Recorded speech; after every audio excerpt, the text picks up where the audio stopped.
entire point was, and I'm directing this to you ladies, avoid unnecessary conflict with your partner. The moment you start giving in unnecessary conflict, una disorient this man from the initial goal.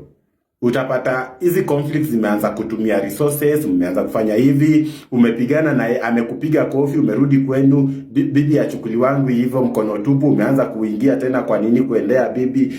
You know, you're wasting time. You're wasting time. Vile tu nani Jesse amesema, just have a mature person, sit down, agree what is it that you want. Make your expectations very clear from the word go. You get it? If you feel like I'm not your class, please kuja uniambie, my dear, this cannot work between me and you. Nitakuacha uende utafute mbabas wa Benz. Hiyo nitakuacha uende roho safi. But don't commit to me and then 2 years down the line we are quarreling left, right and center because you feel like I'm not meeting your needs. You get what I'm saying?